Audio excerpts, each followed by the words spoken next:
इसीलिए SP office में भेजे थे। मेरे को भी मैं बताती हूँ कैसे। अगर यही हालत हुआ तो सारा थानों का बायोडाटा में मुख्यमंत्री जी के पास लेके पहुंच जाएगा। उसके बच्चे कैसे सुरक्षित हैं और आप तो बिल्कुल संवेदनशील नहीं है। अगर आपसे नहीं हो रहा है एसपी ऑफिस में भेज दो, डीएम ऑफिस में भेज दो। महिलाओं की शिकायतें और पुलिस का गजब का कारनामा सुनकर उत्तर प्रदेश राज्य महिला आयोग की उपाध्यक्ष सुषमा सिंह हैरान रह गईं। महिला ने पीड़ा अपनी बयां की तो आयोग उपाध्यक्ष के मुंह से निकला कि छोटा सा बागपत और इतनी गुंडागर्दी हद है। दारोगा इंतजार अली की खिंचाई कर उन्होंने पूछा कि कैसे पुलिस कार्रवाई की। आपने दुष्कर्म आरोपित को कार में घुमाया। हमने वीडियो देखी जिसमें आरोपित ने वादी पक्ष को धमकाया कि पुलिस मेरी जेब में है, केस से नाम निकलेगा। दोस्ती नहीं निभाते तो आरोपी इतना दुस्साहस नहीं करता। मेरे को भी मैं बताती हूँ कैसे। और इसका जगह इसको भी यहीं खड़ा कर दूंगा। एक महिला ने 15 जनवरी को बागपत कोतवाली पर अपने अपहरण और सामूहिक दुष्कर्म समेत मारपीट कर सड़क पर फेंकने का मुकदमा दर्ज कराया। पीड़िता ने परिजनों संग विकास भवन में जन सुनवाई कर रही आयोग के उपाध्यक्ष से इंसाफ की फरियाद की। लोग कहते हैं महिलाओं के लिए ही टीवी सीरियल बनाई जाती है, आप उसे बदल दो। सफल महिलाओं से सफलता का पाठ पढ़िए। फ्रीडम ऐप को अभी डाउनलोड कीजिए। अगर वो आदमी ऐसे औरतों को बेचेगा, वो अपनी बीवी को कैसे सुरक्षित रखेगा बताइए। उसके बच्चे कैसे सुरक्षित हैं और आप तो बिल्कुल संवेदनशील नहीं है। अगर आपसे नहीं हो रहा है एसपी ऑफिस में भेज दो, डीएम ऑफिस में भेज दो, किसी को बता तो दो। 1.5 महीने में वही केसेस रिपीटेड अगर आ रहे हैं तो वो फॉल्ट आपका है, हमारा नहीं। और जो बोल रहे हैं अगर उससे उल्टा कागज में लिखा मिला ना फिर देखना तुम लोग। ये जो बोल रहे हैं इसको बोलिए कि वो बोले नहीं ना लिखित में नहीं हमें। आयोग की उपाध्यक्ष ने उन्हें जमकर लताड़ लगाए और बोला कि फॉरेंसिक जांच में दुष्कर्म की पुष्टि हुई तो कोई नहीं बचेगा, जेल जाओगे। दुष्कर्म की पुष्टि नहीं हुई तो आरोप लगाने वाली महिला और उनके पक्ष पर मुकदमा दर्ज होगा। ये मैं बिल्कुल फाइनल बात बोल के जा रही हूँ।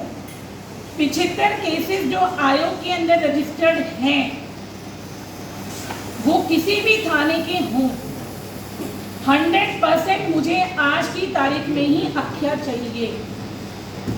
अगर किसी थाने में मुझे ये समझ में आया कि फिर से उनको दहलाया जा रहा है, फुसलाया जा रहा है, डराया जा रहा है, धमकाया जा रहा है, तो इसके बाद हम लोग तलब करके सीधा डीजीपी ऑफिस में बुलाएंगे आप लोगों को। हर बार आयोग की बैठक में हम लोग आप लोगों से एक हम्बल रिक्वेस्ट करते हैं कि महिलाओं के साथ आप लोगों को संवेदनशीलता के साथ ही बर्ताव करना पड़ेगा। सरकार बहुत ज्यादा सजग है, सम्मान के लिए भी, उनको सुविधाएं देने के लिए भी, और अगर वो पीड़ित हैं तो उनकी पीड़ाओं को दूर करने के लिए भी। 100 में से रैंडम कोई 1 या 2 केस ही ऐसा टारगेट होता है जिसमें हम ये कह सकते हैं कि ये शायद गलत किया गया है या इसकी मंशा गलत है। लेकिन 99% केसेस में लड़की और महिला पीड़ित होती ही होती है। ठीक है, वो सब्जेक्ट टू कंटेंट होता है कि उसमें क्या धाराएं लगेंगी, और सामने वाला अगर कुछ जबरदस्ती ज़्यादा बोल रहा है तो ये हमारा काम है काउंसलिंग करके समझाना कि आपके साथ ये अपराध बोध हुआ था तो आपके में यही बनता है। लेकिन उसको लगातार थानों में चक्कर कटवाना, और एक जो आयु नामक आदमी जो बॉस बन के बैठ जाता है, जिसको ट्यूबलाइट की तरह आता जाता कुछ नहीं है, वो सबसे ज़्यादा पुलिस की छवि को और जो हमारी प्रशासनिक छवि है सभी की, उनको बिल्कुल खराब कर देता है। फिर पुलिस की ओर से मुखातिब होकर कहा कि किसी की संवेदना के साथ मत खेलिए, इकबाल बनाकर रखिए, वरना निलंबन और बर्खास्तगी में देर नहीं लगेगी। इसीलिए फिर एक बार हम्बल रिक्वेस्ट कर रही हूँ, किसी का भी डिपार्टमेंट हो, वी डोंट केयर। अगर पीड़िता है, सर्वाइव करती है, तो अगर उसका एफआईआर दर्ज हुआ है तो उस पर आयु को से सेटिस्फाई नहीं है तो आयु बदलवाइए। आयु अगर काम नहीं कर रहा है, डिले कर रहा है, वैसे कोई सीन क्रिएट नहीं कर रहा है तो उसको काम करवाइए। और अगर काम में 6-6 महीने पेंडिंग लगा रखा है तो अंडरस्टूड है, कोई किसी की कंप्लेंट करने की आवश्यकता नहीं है। आधे से ज़्यादा लोगों को तो ये भी नहीं पता है कि उनके अधिकार क्षेत्र क्या है, उन्हें कंप्लेंट करना भी है या नहीं करना है। तो मेन जो है, मैं रिपीटेड आ रही हूँ, और रिपीटेड केसेस को जो भी जन सुनवाई में उन केसेस पे आप लोग काम नहीं कर रहे हैं।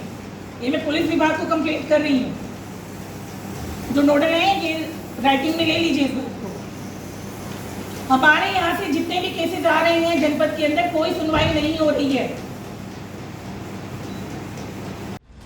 उत्तर प्रदेश राज्य महिला आयोग की उपाध्यक्ष सुषमा सिंह ने विकास भवन में महिलाओं की समस्याओं को सुनकर निराकरण का आश्वासन दिया।